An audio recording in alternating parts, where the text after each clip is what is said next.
rise of American air power is a story of human courage and technological innovation.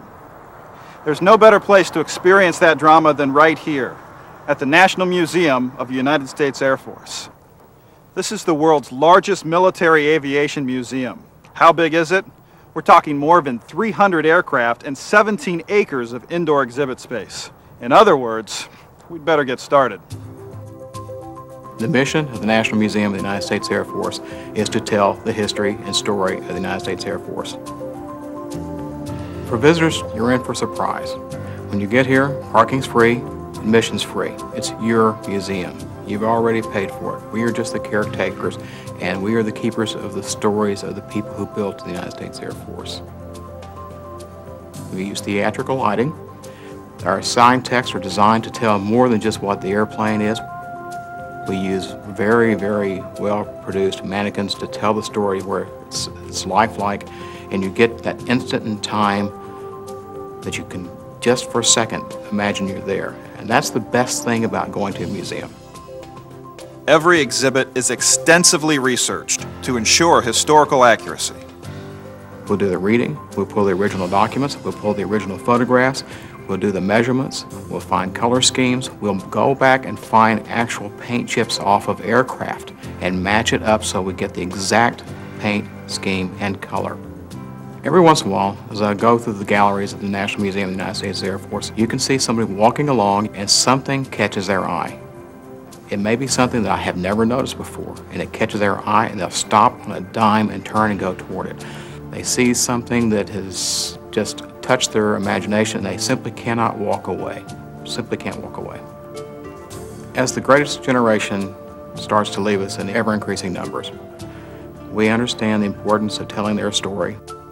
Silent now, these planes once roared through the skies and changed the destinies of nations. These are the stories the museum preserves. Stories like those told by Robert Billett, World War II fighter pilot. A resident of Centerville, Ohio, Bob Billett prowled the skies over Europe in a plane called the P-47 Thunderbolt.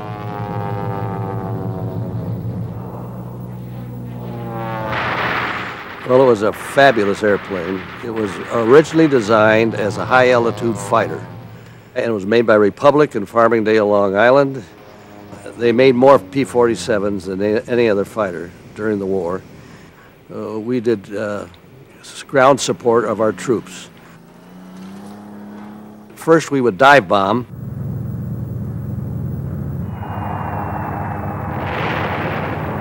And then we'd go down on the deck and strafe anything that moved that we could see.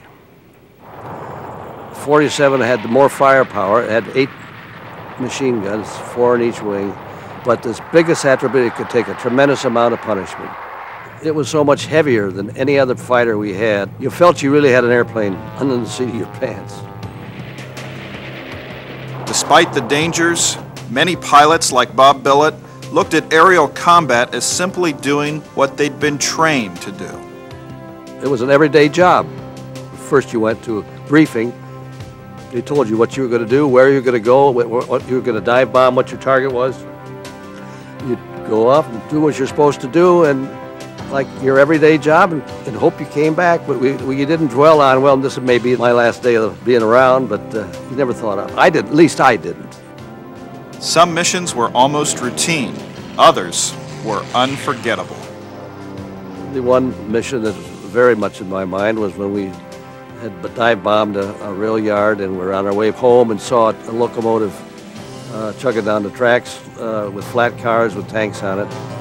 And so we peeled off, and we were coming about 50 feet off the ground, just a treetop level, firing our 850s, and just as we got to the train, it blew up. It was full of munitions. Blew up and blew me upside down, and my wingman, who flew 6 feet off the end of his wing. We both recovered, and we got him back to the base, and he crash landed the airplane. It was a brand new airplane, first mission had been on. It was the CO's airplane. That was the funny part about it. And he of course, he had to come in at tremendously high speed to keep from stalling out. He touched down at the far end of the runway, went right through fences, trees, all sorts of things, and stopped in the field. And as we flew, we were flying over watching him, and he got out and waved his hand that he was okay. Bob Billett did not see his first jet airplane at an airport or an air show. He saw it over the skies of Europe, and it was not a pleasant encounter. The first time I'd ever seen a jet in my life, and it was through a gun sight. And when we were escorting B-26s, we were on our way home, and 4 Me-262s, that's the German jet, jumped the 26s, and we were flying top cover for them, and we went down through the formation to try to get at the Me-262s, and I saw out of the corner of my eye the 2 or 3 of the B-26s just blow up right there in front of it. And I had a Me-262 in my gun sight, and I was doing 500, and he saw me coming and puff, and he was gone. They were 100 miles an hour faster than we were. Then on May 8th, 1945, the war in Europe was over. I was in Nancy, France at the time on rest leave, and that was all hell broke loose that night. And every Frenchman and every French girl and man and woman and child were out in the streets really living it up, and we were living it up with them. The National Museum of the United States Air Force provides a service not only for those who have gone before, not only for those who fought and died for the Republic, for the nation. It serves a purpose for those who will serve the Republic and the nation in the future, as we tell the story of how our ancestors protected us. We're laying the foundation for those who will protect us in the future. And I see something every time I walk in the museum I've either never seen before or I've never heard of before, which just fires up my interest, and I have to go home and read about it. And that's what we hope visitors do too. People from all over the country and the world come here, and the people that do, they say, boy, Dayton, you really got a museum there. It's really something.